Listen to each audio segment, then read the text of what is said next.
بعد نحمده ونستعينه ونستغفره ونعوذ بالله من شرور أنفسنا ومن سيئات أعمالنا من يهده الله فلا مضل له ومن يضلله فلا هادي له وأشهد أن لا إله إلا الله وحده لا شريك له وأشهد أن محمدا عبده ورسوله صلى الله عليه وعلى آله وأصحابه أجمعين يا أيها الذين آمنوا اتقوا الله حق تقاته ولا تموتن إلا وأنتم مسلمون يا أيها الناس اتقوا ربكم الذي خلقكم من نفس واحدة وخلق منها زوجها وبث منهما رجالا كثيرا ونساء واتقوا الله الذي تساءلون به والأرحام إن الله كان عليكم رقيبا يا أيها الذين آمنوا اتقوا الله وقولوا قولا سديدا يصلح لكم أعمالكم ويغفر لكم ذنوبكم ومن يطع الله ورسوله فقد فاز فوزا عظيما خير الهدي كتاب الله وخير الهدي هدي محمد صلى الله عليه وسلم وشر الأمور محدثاتها وكل محدثة بدعة وكل بدعة ضلالة وكل ضلالة في النار أعوذ بالله من الشيطان الرجيم ولكل أمة جعلنا منسكا ليذكروا اسم الله ما رزقهم من بهيمة الأنعام فإلهكم إله واحد فله أسلموا وبشر المخبتين الحمد لله মহান রবের দরবারে লাখ কোটি শুকরিয়া আদায় করি দিনে আজকের এই জিলহজ মাসের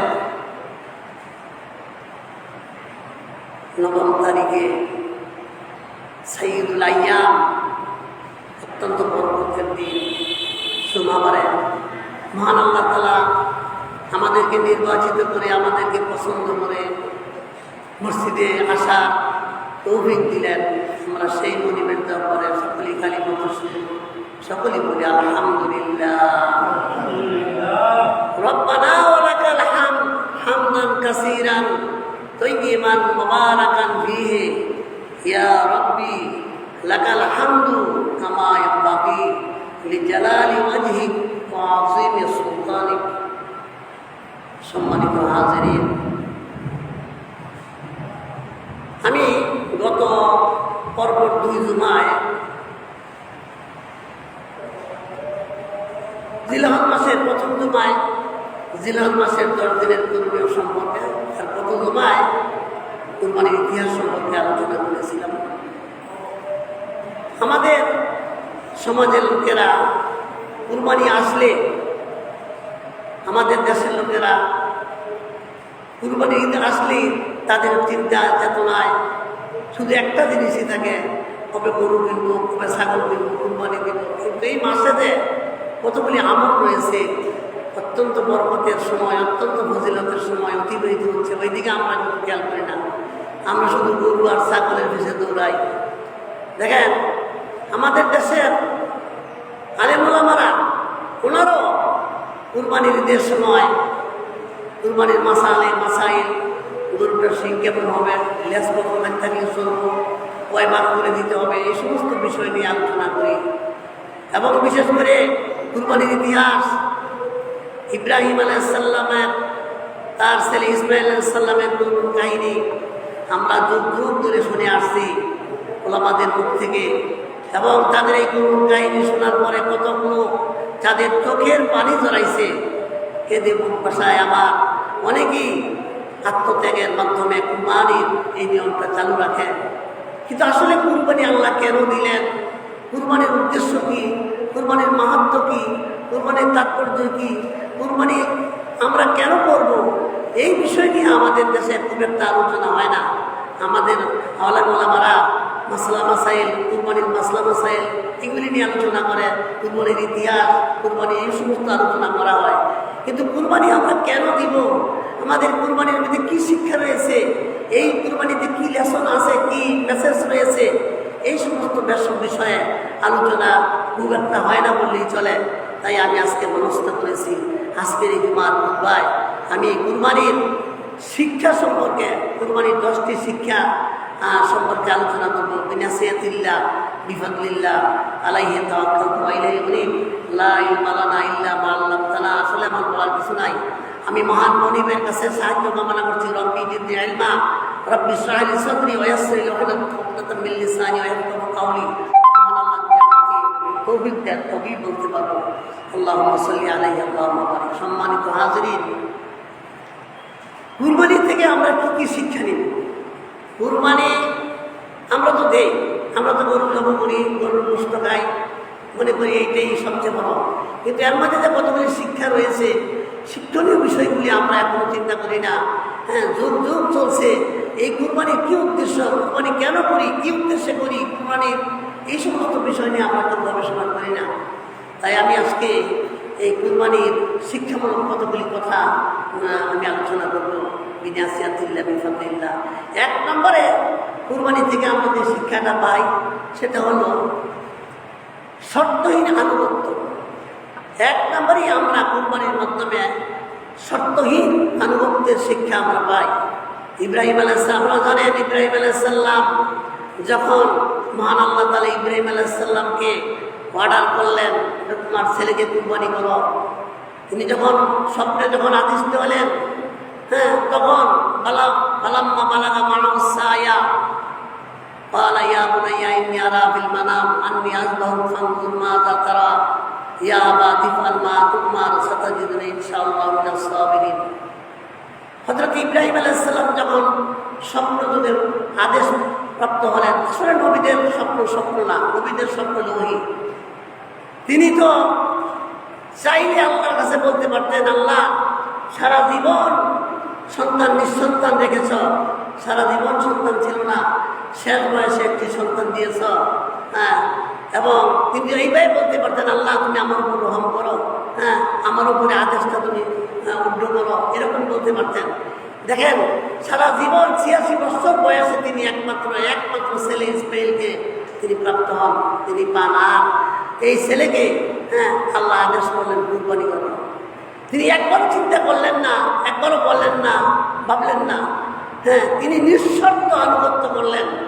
হ্যাঁ, তিনি এই চিন্তাই করলেন না যে অন্য কোনো আল্লাহর কাছে। হ্যাঁ, তিনি তো চাইলে বলতে পারতেন, নবীদের দোয়া তো কবুল হয়, তিনি তো চাইলে আল্লাহর কাছে বলতেন যে আল্লাহ তুমি আমার এইটার পরিবর্তে অন্য একটা কোনো আদেশ করো, বা এই ধরনের বলতে পারতেন। কিন্তু না, যেই আদেশ হয়েছে কোনো কথা নাই, তিনি তাৎক্ষণিক এই আদেশ তার ছেলেকে শোনাইলেন। এবং ছেলে ইসমাইল আলাইহিস সালাম তিনিও নবী। হ্যাঁ, এই জন্য হযরত ইব্রাহিম আলাইহিস সালাম দেখেন তার ছেলেকে, ইব্রাহিম আলাইহিস সালামকে আল্লাহ আদেশ করেছে কুরবানি দেওয়ার, তো তিনি জবানি করবেন। কিন্তু না, তার ছেলেটা কতটুকু আল্লাহ ভীতি, তার মধ্যে কতটা তাকওয়া, খোদা বিরুদ্ধে কতটা আছে, সে কতটা আল্লাহওয়ালা, সে আল্লাহ কতটা প্রেমিক, আল্লাহর প্রতি তার কতটুকু আস্থা আছে, ওইটা যাচাই করার জন্য তিনি তার ছেলে ইসমাইলকে কথাগুলি বললেন। আর দেখেন, এই কথাগুলি আল্লাহর কাছে এত ভালো লাগছে। সূরা সফফাতের 100 থেকে 111 পর্যন্ত মহান আল্লাহ ইব্রাহিম আলাইহিস কথাগুলি কোরআনে উঠাই দিলেন। ফালাম্মা বালাগা মা'আহুস সা'য়া ক্বালা ইয়া বুনাইয়া ইন্নী আরা ফিল মানাম আন্নী আযবাহুকা ফানজুর মাযা তারা। যখন ছেলে চলাফেরার মতো বয়স হল, হ্যাঁ, তখন ইব্রাহিম আলাইহিস সালাম ইন্নী আরা ফিল মানাম, তিনি স্বপ্ন দেখলেন, আন্নী আযবাহুক, তিনি যখন স্বপ্ন দেখে তার ছেলেকে কুরবানি করে, ছেলের এটাকে বলতেছে, বাবা আমি তো এই স্বপ্ন দেখছি, এখন তোমার ফানজুর মাজা তারা, এখন তুমি বলো তোমার কি রায়। আমি তো স্বপ্নে দেখছি আমি তোমার কুরবানি করতেছি, জব করতেছি। দেখেন ছেলে কি সুন্দর উত্তর দিচ্ছে। ছেলে বলে, ইয়া আবাতি, হে আমার পিতা, ইয়া আবাতি পাল মা তোমার সাতাজিদুনি ইনশাআল্লাহ মিনাস সাবিরিন। ছেলে বলে, হে পিতা, আপনি যা স্বপ্নে আদিষ্ট হয়েছেন তাই করুন। দেখেন ইনশাআল্লাহ কে বলছে, ইনশাআল্লাহ মিনাস সাবিরিন, অবশ্যই আপনি আমাকে ধৈর্যশীলদের মাঝে পাবেন, আমি ধৈর্য ধারণ করব। বাপ বেটা রাজি হয়ে গেল। হ্যাঁ, কুরবানি এই যে মানে শর্তহীন আনুগত্য তাকে বলে। তিনি কোনো চিন্তা করলেন না, সাথে সাথে আল্লাহ হুকুম পালন করার জন্য বাপ বেটা দুজনে কি করলেন, আনুগত্যের মস্তক অবনীত করেন। ওয়াতাল্লাহা ফালাম্মা ওয়াতাল্লাহা লিল জাবিন, যখন তারা দুজনেই আনুগত্যের মস্তক অবনীত করলো, দুজনেই রাজি হয়ে গেল আল্লাহর হুকুমে। ওয়াতাল্লাহু লিল জাবিন, ছেলেটারে উল্টায় ফেলাই দিলেন। দেখেন এখানে একটা শিক্ষণীয় বিষয় হইল, ছেলেটারে তো বললেই পারতেন যে বাবা তুমি শো, আমি তোমার জব করি, না এটা করলেন না। জব করি মানে তার প্রতি কোনো মায়া নাই। দেখেন 100 বছরের বৃদ্ধ বয়স, তার গায়ে কত সুখ, ছেলের এবার আসার দিয়ে উল্টায় মন্দিরে ফেলাই দিলেন। ওয়াতাল্লাহু লিল জাবিন, তাকে মন্দিরে ফেলাই দিলেন। দেখেন অনাদাইনা ইয়া ইব্রাহিম, আল্লাহ দেখেন আল্লাহ তো চায় মন। যখন ছেলের গলায় ছুরি ধরছে, আল্লাহ দেখতেছে যে আল্লাহ কি চায় ইব্রাহিম যখন, আল্লাহ তো পরীক্ষা করেন কতটা আনুগত্য আছে, আনুগত্য কতটা ইব্রাহিম ইসলামে আল্লাহর প্রতি কতটা আনুগত্য আছে এটা দেখেন। তিনি ডাক দিলেন, অনাদাইনা ইয়া ইব্রাহিম, হে ইব্রাহিম তোমার পরীক্ষা হয়ে গেছে। হ্যাঁ, অনাদাইনা ইয়া ইব্রাহিম কচ্ছপ ডাক্তার হইয়া ইন্না কাযালিকা নাযিমুল, তুমি তো তোমার স্বপ্নকে বাস্তবায়িত করেছো, আর আমি এইভাবে মুহসিনদেরকে পুরস্কার দিয়ে থাকি। দেখেন ইব্রাহিম আলাইহিস সালাম এই নিঃশর্ত আনুগত্য করেছেন। এতে আমরা কি শিক্ষা পাই? এর থেকে এই কুরবানি থেকে আমরা শিক্ষা নিতে হবে যে এই কুরবানি ছাড়াও যে কোনো বিষয়, ইসলামের যে কোনো আল্লাহর সন্তুষ্টির জন্য যে কোনো বিষয়ে আমরা এইভাবে নিঃশর্তে আনুগত্য করতে হবে। আল্লাহর আনুগত্য, আল্লাহর কাছে আমরা আনুগত্য স্বীকার করতে হবে। এটা হলো 1 নম্বর শিক্ষা। 2 নম্বরের শিক্ষা হচ্ছে প্রিয় জিনিস আল্লাহর রাস্তায় কুরবানি দিতে। প্রিয় জিনিস দেখেন ইব্রাহিম আলাইহিস সালাম তার ছেলে, প্রিয় ছেলে, আদরের ছেলে, বুঝেন 86 বছর পর্যন্ত ছেলে নাই, সন্তান নাই। 86 বছরের মাথায় একটা ছেলে হয়েছে, কতটা আদরের। তিনি একটু উৎক্ষেপ করলেন না, তার এই আদরের প্রিয় জিনিসটাই আল্লাহর নামে উৎসর্গ করলেন। এই জন্য কুরবানির 2 নম্বর শিক্ষা হচ্ছে প্রিয় জিনিস আল্লাহর নামে উৎসর্গ করতে হবে। সবচেয়ে প্রিয় জিনিস আমরা কি করি, কুরবানি করি কিন্তু প্রিয় জিনিস করি না। হ্যাঁ, দেখেন প্রিয় জিনিস কেন করবেন? ইব্রাহিম হযরত আদম আলাইহিস সালামের 2 ছেলের কুরবানির কথা সূরা মায়েদার 27 নম্বর আয়াতে আসছে।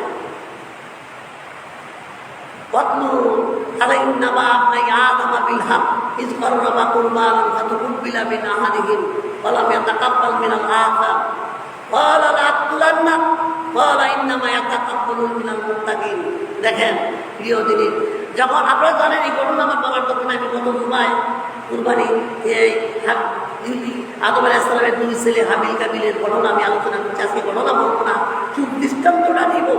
কেন আপনি উত্তমটা কেন দিবেন? উত্তম জিনিস, সবচেয়ে প্রিয় জিনিস কেন কুরবানি দিবেন, এই উপমাটা শুধু আমি বলবো। হাবিল কাবিল দুজনেই কুরবানি দিয়েছিল। দেখেন হাবিল দিয়েছিল উৎকৃষ্ট জিনিস, তার সে মেষ পালত, তার পালের থেকে সবচেয়ে সুন্দর সুটামো সবচেয়ে সুন্দর মেষটা তিনি কুরবানি করেছিলেন। আর কাবিল কি করলো? কাবিল সে কৃষিকাজ করতো। দেখেন কাবিল বর্ণনায় আসছে যে তার ওই কৃষি পণ্য থেকে কিছু পণ্য সে কুরবানি করলো। ওইগুলি এতটা উপযোগী, খাওয়ার উপযোগী ছিল না, এইগুলি পণ্যগুলি খাওয়ার উপযোগী ছিল না, একটু নিরল ধরনের একটু সে কুরবানি করছিল। দেখেন এই জন্য আল্লাহ কবুল করেন কোনটা? আল্লাহ কবুল করেন প্রিয় বস্তু যেটা। এই জন্য ইব্রাহিম এই জন্য এই হাবিলের কুরবানি আল্লাহ কবুল করতে, কাবিলেরটা কবুল করে নাই। কাবিল কুরবানি দিছে কিন্তু সে উত্তমটা দেয় নাই, আর হাবিল উত্তম জিনিস কুরবানি দিয়েছে।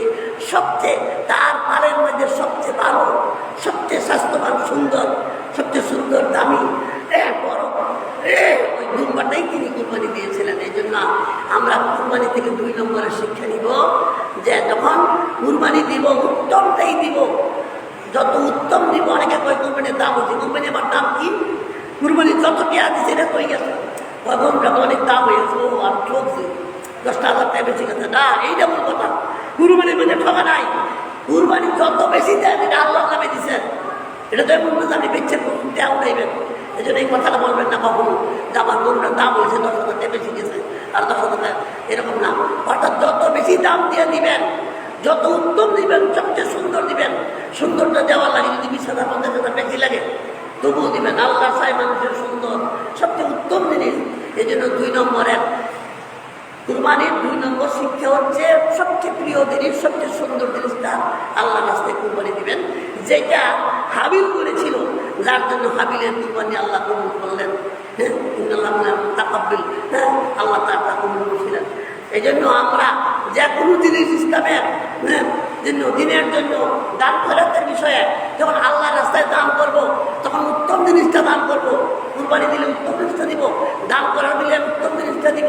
অনেকে টাকা দান করার সময় করে কি 5 দেওয়া যায়, এইটা দেয় না, তাহলে আপনি ইমানদার না। আপনি সবচেয়ে সুন্দর তাজা মুখটাকে দান করবেন, আর আপনার দান কত আল্লাহ নেয়। যখন মানুষ দান করে এই হাতের, এই টাকাটা আল্লাহর হাতে নেয়, আল্লাহর হাতে নিয়ে এটা লালন করে। এটা আমি দিচ্ছি ভিক্ষুকের হাতে, কিন্তু ভিক্ষুকের না, পক্ষান্তরে টাকাটা হচ্ছে আল্লাহর হাতে। আল্লাহ নিজের হাতে এটা গ্রহণ করেন এবং এটা লালন করেন। কিয়ামতের দিন এই দানের টাকাটা বিশাল বড় একটা আকৃতি হবে। আপনি 1 টাকা দান করছেন, কিয়ামতের দিন করতে কোটি কোটিতে হয়ে গেছে না। আশ্চর্য বলবে বান্দা, আরে আমি তো দিয়েছিলাম 1 টাকা, এত বড় হইল কেমনে? বিষয়টা হলো আল্লাহ যখন মানুষ যখন দান করে খালেস দিয়ে হচ্ছে, একলাসের সাথে প্রিয় বস্তু মনের থেকে যখন দান করে, এটা আল্লাহ নিজের হাতে গ্রহণ করে এবং ফিরিস্তাদেরকে দেয়। ফিরিস্তারা লালন পালন করে বড় করতে থাকে। এই জন্য সুন্দর উত্তম জিনিসটা কুরবানি দিবেন। এটা হলো কুরবানির 2 নম্বর শিক্ষা। আমরা যেন কুরবানি দিতে গিয়ে এই জাতীয় কাজ না করি, আল্লাহর রাস্তায় কুরবানি এবং কুরবানি ছাড়াও দিনের ব্যাপারে, ইসলামের ব্যাপারে, দান খয়রাতের ব্যাপারে সকল বিষয়ের জন্য আমরা সবচেয়ে উত্তম জিনিসটা আল্লাহ রাস্তা দিই। আমরা যখন নামাজ পড়ি তখন যেন সবচেয়ে সুন্দর কাপড়টা পরে আল্লাহর সামনে দাঁড়াই। আমরা সব যেন এরকমভাবে প্রত্যেকটা কাজ যেন উত্তম উত্তম কাজগুলি করি, আমলগুলি যেন উত্তম করি, তাহলে কি হবে? আল্লাহ কবুলের জন্য আল্লাহর কাছে কুরবানির 2 নম্বর শিক্ষা হচ্ছে সবচেয়ে প্রিয় বস্তু আল্লাহর নামে উৎসর্গ করতে হবে। কুরবানির 3 নম্বর শিক্ষা হচ্ছে তাকওয়া। তাকওয়া ভিত্তিক। দেখেন, আল্লাহর কাছে কোনো ইবাদত কবুল হয় না যতক্ষণ না বান্দার তাকওয়া। তাকওয়া হচ্ছে ইবাদত কবুল হওয়ার জন্য শর্ত। ইবাদত কবুলের জন্য 2টা শর্ত আছে, একটা হলো তাকওয়া, একটা হলো ইখলাস। ইবাদত শুরু হবে আল্লাহর জন্য, আপনি সব কিছু করবেন আল্লাহর জন্য, আল্লাহর সন্তুষ্টির জন্য সব করবেন। কাউকে ভালোবাসবেন আল্লাহর সন্তুষ্টির জন্য, কাকে ঘৃণা করবেন আল্লাহর সন্তুষ্টির জন্য। অতএব তাকওয়া, আল্লাহ ভীতি যতক্ষণ পর্যন্ত না আসবে, হ্যাঁ, যে ইবাদতের মধ্যে তাকওয়া নাই, এই ইবাদত আল্লাহর দরকার নাই। কোরআনে কি বলছে? সূরা 5 নম্বর সূরা, সূরা হাজের 37 নম্বর আয়াত, লা ইয়ানালাল্লাহু লুহুমুহা ওয়ালা দিমাউহা ইয়ানালুহু তাকওয়া মিনকুম। আল্লাহর কাছে তোমাদের কুরবানির রক্ত, মাংস, হাড্ডি এগুলি বসে না। কুরবানির রক্ত, মাংস, হাড়, হাড্ডি এগুলি যায় না। আল্লাহর কাছে যায় তাকওয়া। আল্লাহর কাছে তাকওয়া, আর তাকওয়া থাকে হলো অন্তরে, তাকওয়া থাকে। আর রাসূল বলছে আর তাকওয়া হাগুনা, এইভাবে দেখাইছে, আর তাকওয়া হাগুনা, আর তাকওয়া হাগুনা, এইভাবে 3বার দেখাচ্ছে, আর তাকওয়া হাগুনা। তাকওয়াটা অন্তরের বিষয়। এই জন্য আপনি যতক্ষণ না খালেস আমল, যতক্ষণ খালেস না হবে, আর যতক্ষণ তাকওয়া না হবে, ততক্ষণ কবুল হবে না। যেমনটি আমরা শিক্ষা নেই, হ্যাঁ, হাবিলের কুরবানিটা কেন হয়েছিল? যখন কাবিলের কুরবানি কবুল হয় নাই, তখন কাবিল হাবিলকে বলছিল লাগতো না ভাই, তোমার আমি হত্যা করব। তখন হাবিল বলেছিল, ভাই হত্যা করে কি করবা? হ্যাঁ, আর ইন্নাল্লাহা ইয়াতাকাব্বালু মিনাল মুত্তাকিন। আরে আল্লাহ তো মুত্তাকিনকে কবুল করে, তুমি তো মুত্তাকি হও, আল্লাহ ভীরু হও, তাইলে তোমারটা কবুল হইব। এই জন্য যতক্ষণ না আপনি আল্লাহ মুত্তাকি তাকওয়াবান হইতে যতক্ষণ না পারবেন, ততক্ষণ কুরবানি 5টা 10টা দেন, কাজ হবে না। এই কুরবানি আজকে আমাদের কাছে কুরবানি দেয় মানুষকে প্রদর্শন করার জন্য, দেখানোর জন্য। কিন্তু আপনার এই আবাদতটা, কুরবানি একটা আবাদত, এই আবাদতটা যদি প্রদর্শনের জন্য হয়, মানুষকে দেখানোর জন্য হয়, এইটা এই পর্যন্ত হয়েছেন, এটা আপনার কোনো কাজে আসবে না। অতএব কুরবানি করবেন আল্লাহর সন্তুষ্টির জন্য, কুরবানি করবেন তাকওয়া ভিত্তিক। আপনার এই জন্য যতক্ষণ না আপনার মধ্যে তাকওয়া আসবে, তাকওয়াবান না হবে, ততক্ষণ আপনার এই আবাদত কবুল হবে না। এই জন্য কুরবানির 3 নম্বর শিক্ষা হচ্ছে যে আমরা কুরবানি থেকে তাকওয়া অর্জন করবো, তাকওয়া শিখবো কুরবানি দিয়া। আল্লাহ ভীতি, আল্লাহ ভয়।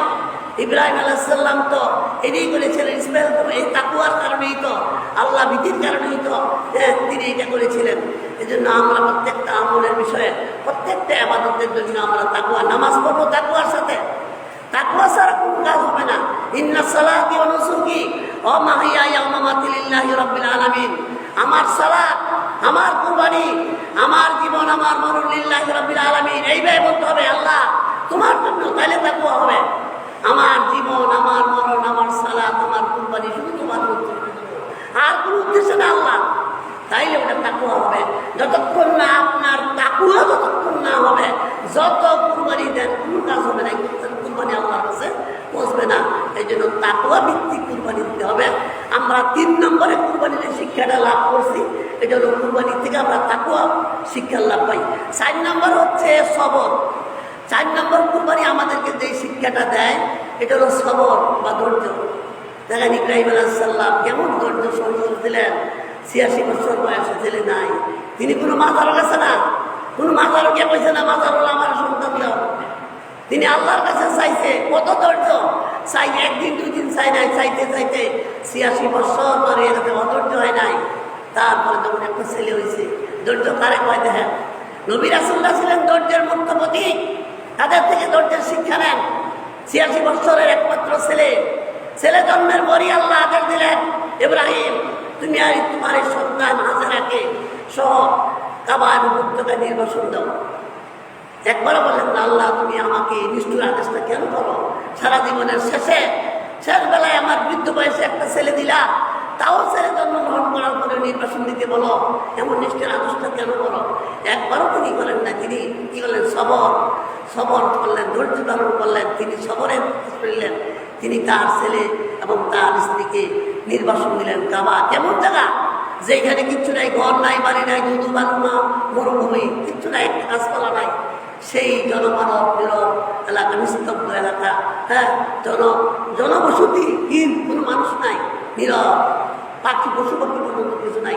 ওইখানে আল্লাহর সন্তুষ্টির জন্য একমাত্র ছেলে, 86 বছরের একমাত্র ছেলেকে তিনি কি করলেন?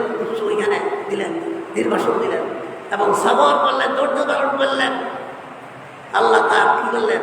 এই জন্য দেখেন এরপরে ছেলে কেমনি সবর করছে দেন। فلما بلغ معه السعي قال يا بني إني أرى في المنام أني أصبحت فانظر ماذا ترى। ছেলে ইয়া আবাতি ফালমা তুমার সাদাদিন ইনশাআল্লাহ মিনাস সাবিরিন। বাপ যেমন ধৈর্যশীল, ছেলে এরকম ধৈর্যশীল। কুরবানির কথা শোনার পরে ছেলে দৌড় দিছে না, ছেলে বলছে আল্লাহ আব্বা ইন্নাল্লাহ কি বলছে যে ইনশাআল্লাহ মিনাস সাবিরিন, আমি ধৈর্যশীলদের মধ্যে আমাকে পাবেন। এই জন্য জীবনের কুরবানির 4 নম্বর শিক্ষা হচ্ছে প্রত্যেকটা বিষয়ে আপনাকে ধৈর্য ধারণ করতে হবে। আপনার বিপদ আসবে, নানা রকমের আপদ বিপদ আসবে। আর আমাদের কি বিপদ? বিপদ তো নবীদের বেশি ছিল। ইয়া হাসরাতান আলা লিমাদি মা ইয়াতি মির রাসূল, কুরআন মাজিদ শুনেছিলে বলছে এমন একজন নবীও ছিল না যেই নবীরা এলাকার মানুষ দ্বারা নির্যাতিত হয় নাই, নিষ্পেষিত হয় নাই, অত্যাচারিত হয় নাই। আর আজকে আমরা কয়দিন নামাজের জন্য, আমরা নামাজ পড়তে কয়দিন আমরা অত্যাচারিত হয়েছি। নবী রাসূলরা নামাজ পড়ার জন্য, ইবাদত করার জন্য, দিন প্রতিষ্ঠার জন্য জীবন দিয়েছে। রাসূলের ঘাড়ের উপর উঠের নারীগুলি চাপাই দিয়েছে, আপনি কারে কয়দিন দিচ্ছেন না। তারপরে তারা ধৈর্যের সাথে, আমরা জীবনে একদিনও নামাজ পড়ার কারণে আমার কান্দের মধ্যে নারীগুলি চাপাই দেয় নাই। দেখেন তারা কত ধৈর্যশীল ছিলেন। এই জন্য ধৈর্য 4 নম্বর, এই কুরবানির থেকে ধৈর্যের শিক্ষা নিতে হবে।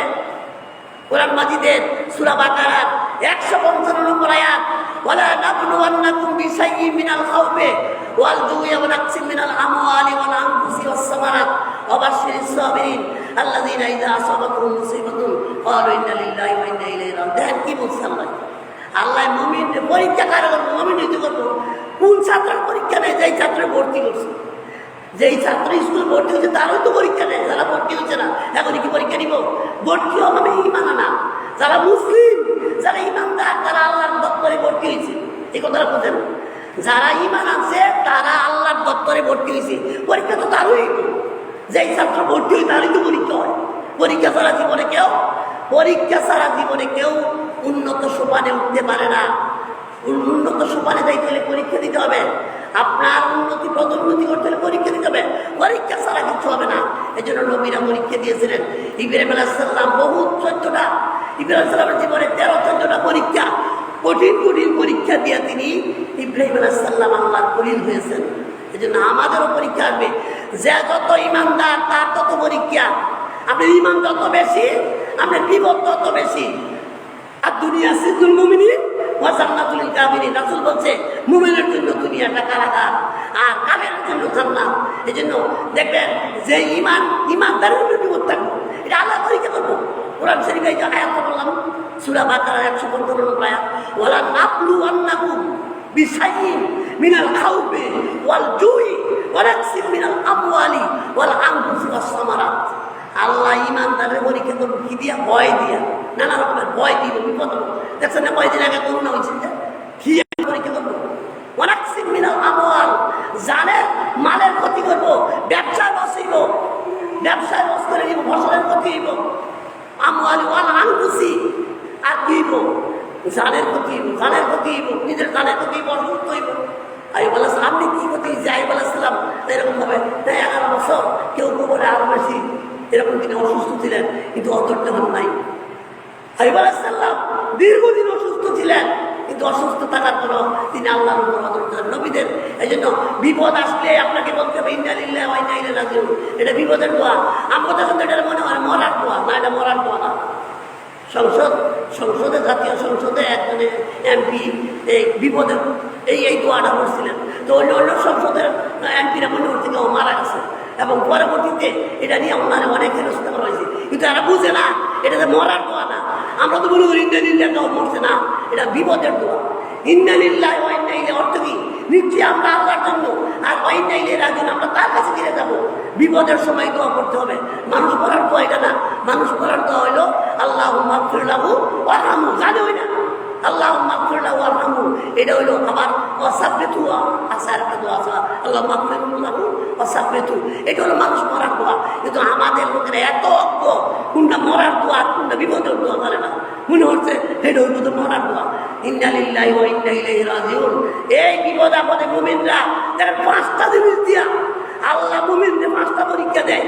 এই 5টা পরীক্ষা ঠিক করলে ওই মুমিন 1 নম্বরে আপনার ঠিক দিব, আপনার ক্ষুধা দিব, ক্ষুধা, ভয়। 2 নম্বর ভয়। 3 নম্বর অর্থনৈতিক সমস্যা, ব্যবসায় লস হয়ে যাবো, ভাই চাকরি লাগবো, ছেলে মরে যাবো, ছেলে মারা গেছে, তারপর ব্যবসায় লস হয়েছে, এরকম এইগুলি দিব। একটা অসুস্থ হইব, একটা পর একটা বিপদ দিব। এরপরে যে আল্লাহর প্রতি আস্থাশীল হবে। দেখেন ধৈর্যশীলদের ডেফিনেশন আল্লাহ দিয়েছে, আল্লাহ একটু জায়গায় আছে ধৈর্যশীল। এরপরে আয়াত দিয়েছে আল্লাহ দিনাই যা আসাবাকুম মুসিবাতুন, হ্যাঁ, তারা ধৈর্যশীল, যারা বিপদে ধৈর্য ধারণ করে এবং বলে ইন্না লিল্লাহি ওয়া ইন্না ইলাইহি রাজিউন, তারা হচ্ছে ধৈর্যশীল। অতএব 4 নম্বরে কুরবানি থেকে আমরা যে শিক্ষাটা পাই ওইটা হলো ধৈর্যের শিক্ষা। নবী রাসূল ছিলেন ধৈর্যের মূর্ত প্রতীক, আর ইমানদারকে আল্লাহ পরীক্ষা করেন। এই জন্য কুরবানির 4 নম্বর শিক্ষা হচ্ছে ধৈর্যশীল হতে হবে। হ্যাঁ, কুরবানির 5 নম্বর শিক্ষা হচ্ছে ইমানের প্রতি অবিচল থাকা। যে কোনো বিপদ আইব ইমানের প্রতি অটল থাকতে হবে, আস্থা হারা হবে না। হ্যাঁ, আইয়ুব আলাইহিস সালাম অসুস্থ হইয়া তিনি হতাশ হন নাই। আর হতাশ হওয়া একটা কুফরি, হতাশ হওয়া একটা কুফরি। এই জন্য সবসময় ইমানদার হতাশ হয় না। বিপদ হইল ইমানের পরীক্ষায়, হ্যাঁ, কোথায় অটল থাকে। এই জন্য আমাকে আপনাকে 5 নম্বরের যে শিক্ষাটা নিতে হবে কুরবানি থেকে, এটা হলো কি? ইমানের পরীক্ষায় অটল থাকতে হবে। আল্লাহ আমাকে বারবার পরীক্ষা দিবে, ইমানের পরীক্ষা দিবে। হ্যাঁ, ওই যে নানা রকমের বিপদ, আমার অসুখ বিসুখ, তালা মুসিবত। এবং অনেকে দেখবেন বলে আমি এত নামাজ রোজা করি, এত ইবাদত করি, আল্লাহ গেলে আমারই দেয়। আরে আমারই গেলে অসুখ হয়, আমারই বিপদ হয়, আমার ব্যবসায়ী লস হয়, আমারই ছেলে মারা যায়, আমারই ক্ষয়ক্ষতি হয়। এরকম না, এটা বলা যাবে না। যারে আল্লাহ পছন্দ করে তারে আল্লাহ বিপদ দেয়। পরীক্ষা করার জন্য। এবং এই পরীক্ষায় যারাই উত্তীর্ণ হবে তারাই সঠিক আল্লাহ মাহবুব প্রাপ্ত হবে। এই জন্য বালা মুসিবত এটা একটা পরীক্ষা, আল্লাহ আপনাকে পরীক্ষা করবে। এই জন্য এই পরীক্ষায় যদি টিকতে পারে তাহলে মুমিনের, আপনি দেখছেন না স্বর্ণ যত বেশি পড়ে এত বেশি কি হয়, এটা খালি হয়। স্বর্ণ যত বেশি পড়ে তত বেশি ইমানদারকে স্বর্ণের মতো পুইরা কাটিয়ে দিব। ইট খোলা পাঠাই গিয়ে দেখেন যে ইট ফুড়ে না, এটা মাটির লাইন বললে দেখা, যেটা ফুটছে এটা দেখেন কত শক্ত। একটা পোড়া ইট 100 বছর পানি চলে বানায় তুমি কিছু হইতো না, কারণ হ্যাঁ কষ্ট করতে হয়, পুইরা কষ্ট পাইছে। আপনাকে মুমিন হতে হলে ইমানের পরীক্ষায় কষ্ট নিতে হইব। আপনাকে এই পরীক্ষা দিয়ে বিপদ আপদ এইগুলি আপনার মোকাবেলা করে এইগুলির মাধ্যমে আপনার ইমানকে পরিপক্ক করা হবে। এই জন্য 5 নম্বরের শিক্ষা হচ্ছে কুরবানির। 5 নম্বরের শিক্ষা হচ্ছে যে কুরবানির 5 নম্বর শিক্ষা হচ্ছে ইমানের উপর অবিচল থাকা, কখনো আস্থাহারা না হওয়া। নবী রাসূলগণ হযরত ইব্রাহিম আলাইহিস সালাম তিনিও আস্থাহারা হন নাই, তিনি ছেলে কুরবানি দিয়ে তিনি ইমানের উপর অবিচল ছিলেন, অটল ছিলেন। এবং বিশেষ করে মহান আল্লাহ তাআলা ইব্রাহিম আলাইহিস সালামকে যখন ছেলেরে জবাই করছিল, জবাই করার পরে কি বলছিল, এরপরে বলছিল ইন্না হাযা লাহুল বালাউল মুবিন, সূরা সফফাতের 106 নম্বর আয়াত। আল্লাহ এখানে বলছে মহা পরীক্ষা, ইন্না হাযা লাহুল বালাউল মুবিন, 106 নম্বর আয়াত সূরা সফফাত। আল্লাহ ওই কুরবানিটারে আল্লাহ নিজে কইছে এটা মহা পরীক্ষা। বালাউল মানে পরীক্ষা, মুবিন মানে বিশাল বড় পরীক্ষা। ইব্রাহিম আলাইহিস সালাম ছেলেকে কুরবানি দেওয়া এটা ছিল একটা বিশাল বড় একটা পরীক্ষা। এই পরীক্ষায় তিনি উত্তীর্ণ হয়েছেন। এই জন্য ইমানের পরীক্ষার জন্য আপনাকে সবসময় যেন তৈরি থাকতে হবে যে আমি মুমিন, যে কোনো বিপদ হোক আমি ইমানের পরীক্ষায় আমি টিকবো। এভাবে আস্থা হারাবো না, আল্লাহর প্রতিও আস্থা হারাবো না, এইভাবে আমাকে শিক্ষা নিতে হবে। 6 নম্বরে যে শিক্ষাটা নিবেন কুরবানি থেকে, আমরা 6 নম্বর যে শিক্ষাটা নিব এটা হলো শয়তানের কুমন্ত্রণা, শয়তানের কুমন্ত্রণা নস্যাৎ করা। শয়তান আপনার পিছনে লাগছে, ওইটা আদম আলাইহিস সালামের সময় থেকে, যখন আদমের জন্মের থেকেই শয়তান প্রতিজ্ঞা কইরা আমার পিছনে লাগছে, মৃত্যু পর্যন্ত আমাদের চেষ্টা করবে, মৃত্যু পর্যন্ত একটা মানুষের পিছে থেকে তারে ধ্বংস করার জন্য। এই জন্য এই শয়তান হচ্ছে আপনার সবচেয়ে বড় ক্ষতিকর। আপনাকে অবশ্যই শয়তানের কুমন্ত্রণা থেকে বেঁচে থাকার জন্য কি করতে হবে, তার কুমন্ত্রণা দুলিশ্বাস করতে হবে, নস্যাৎ করতে হবে। যেমনটি ইব্রাহিম আলাইহিস সালাম করেছিলেন, হাজেরা আলাইহিস সালাম করেছিলেন।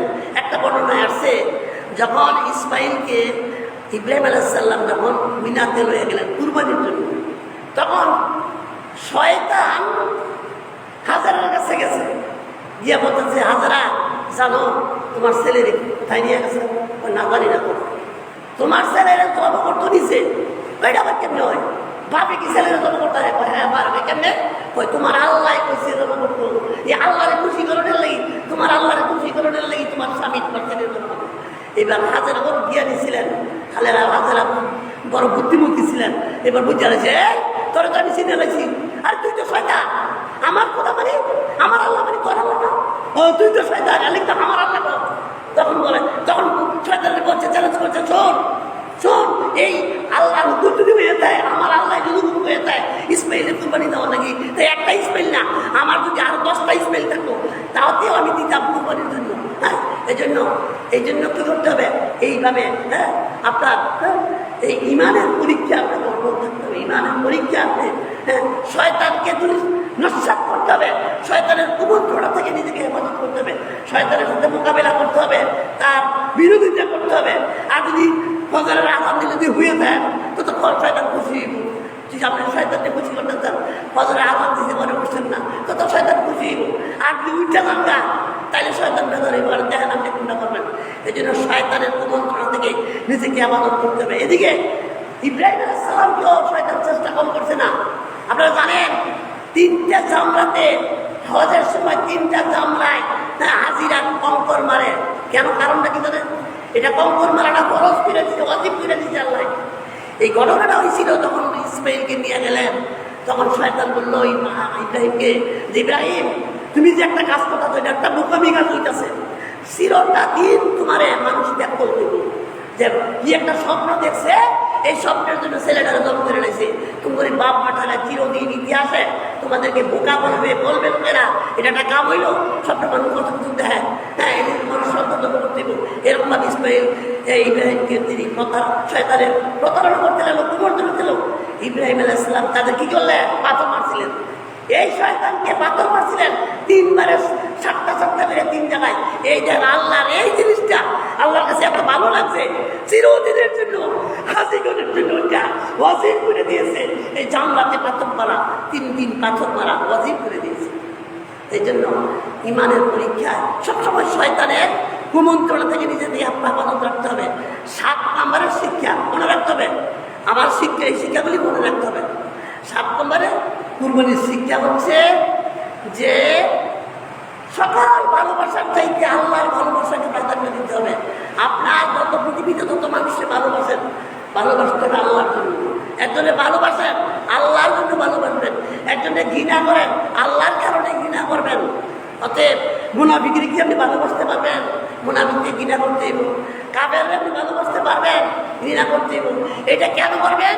এটা আল্লাহর কারণে করবেন। একজনকে ভালোবাসবেন, এটা আল্লাহর কারণে করবেন। অর্থাৎ যা করবেন সব আল্লাহর সন্তুষ্টির জন্য করবেন। এবং দুনিয়ার সমস্ত মানুষের মহব্বত, সম্পদের মহব্বত, স্ত্রীর মহব্বত, ছেলে মেয়ের ভালোবাসা, সকল ভালোবাসার চাইতে আল্লাহর ভালোবাসাকে প্রাধান্য দেওয়া, এটা হলো কুরবানির 7 নম্বর শিক্ষা। কুরবানির 8 নম্বর শিক্ষা হচ্ছে উদারতা, দানশীলতা। দেখেন কুরবানি ইসলামে আর কোনো ধর্ম নাই, এরকম ধর্ম নেই, এত সুন্দর। হ্যাঁ, একটা মানে ইসলাম হচ্ছে একমাত্র মৌলিক ধর্ম, ইসলাম হচ্ছে একমাত্র মানবতার ধর্ম। পৃথিবীর কোনো ধর্মেও এরকম পাইতেন না যে বড় ধর্ম এরা মানুষের খাইবার লেগে দেয়। ইসলাম হচ্ছে উদারতা, ইসলাম হচ্ছে মানবতা। আপনি গরু জব করবেন, আপনার এমন লোক আছে যারা বছরে 1 দিন গরু কিনে খাইতে পারে না, আমার এরকম লোক আছে। আল্লাহ দেখেন, এই জন্য কুরবানির 8 নম্বর শিক্ষা হচ্ছে উদারতা, দানশীলতা। আপনি কুরবানি করবেন আর এই কুরবানির গরুকে 3 মিসকিন গরিবদের দিবেন, আত্মীয়দেরকে দিবেন। এই যে দান করা, এটা হলো উদারতা। এই জন্য এই শিক্ষাটা হচ্ছে, এই শিক্ষা কুরবানির 8 নম্বর শিক্ষা হচ্ছে কুরবানির মানুষকে দানশীলতা, দানশীল এবং উদারতা কি করে উৎসাহিত করে। কুরবানির 9 নম্বর শিক্ষা হচ্ছে আল্লাহর রাস্তার জন্য জীবন উৎসর্গ করতে হবে। আল্লাহর উদ্দেশ্যে, আল্লাহর জন্য আপনার জীবনকে উৎসর্গ করতে হবে। হ্যাঁ, প্রয়োজনে হ্যাঁ আল্লাহর সন্তুষ্টির জন্য জীবনকে দিবেন। নবী আলাইহিস সালাম তাদের জীবনকে উৎসর্গ করেছিলেন, আম্বিয়া আলাইহিস সালাম উৎসর্গ করেছিলেন। প্রয়োজনে যদি জিহাদ করতে হয় বা জীবন দিতে হয়, আল্লাহর সন্তুষ্টির জন্য জীবন উৎসর্গ করেন। আর 10 নম্বরের শিক্ষাটা হচ্ছে মনের পশুত্বকে কুরবানি দেওয়া। আপনি গরু একটা 1.5 লাখ টাকা জমা করছেন, এটা সহজ। কিন্তু আপনার অন্তরের ভিতরে কতগুলি পশু আছে, কতগুলি রিপু আছে যারা কুমন্ত্রণা দেয়। আপনার এই সমস্ত পশুত্ব, মনের পশুত্ব কুরবানির 10 নম্বর শিক্ষা হচ্ছে মনের পশুত্বকে কুরবানি দিতে হবে। আজকে আমাদের মনের মধ্যে এমন পশু, এমন কতগুলি চরিত্র আছে যেগুলি পশুর চেয়েও খারাপ, পশুর চেয়েও নির্দিষ্ট চরিত্র আছে। এই জন্য হ্যাঁ, শয়তান অনেক সময় মানুষের এই চরিত্রগুলি দেখিয়া হাসে আর কয়, আরে আমি গেলেই শয়তান হয়েছি, এটা তো আমার দেবার শয়তান। এমন কিছু চরিত্র আছে যেগুলি শয়তানও করতে পারে না মানুষ। এই যে আমাদের বর্তমানে মানুষের অবস্থা, নৈতিক চরিত্রের অবক্ষয় হয়েছে, মানুষের সমকামিতা এবং বেহায়াপনা একদিন মনে হচ্ছে। শয়তান নিজের সরম পায় আর বলে, আর আমি কি শয়তান, এত তো বড় শয়তান। এই জন্য আপনাকে মনের পশুত্ব কুরবানি দিয়েই মনে বসে পারবে, এটা শুনতে না। এই জন্য আপনাকে উত্তম চরিত্রের অধিকারী হতে হবে, সুন্দর চরিত্র গঠন করতে হবে। যার জন্য এই কুরবানির 10 নম্বর শিক্ষা হচ্ছে এই কুরবানি দ্বারা আপনার অনেক পশুকে আগে কুরবানি দিবেন, তারপরে এই পশু যোজন করবেন। আল্লাহ যেন আমাদের এই 10টা শিক্ষা আমাদের জীবনে বাস্তবায়ন হয়। আল্লাহ তাআলা সাহায্য করুন। আকুলি কাউলি হাযা আস্তাগফিরুল্লাহ লাকুম সুবহানাকাল্লাহুম্মা বিহামদিকা আশহাদু আল্লা ইলাহা ইল্লা আনতা আস্তাগফিরুকা ওয়া আতুবু ইলাইক।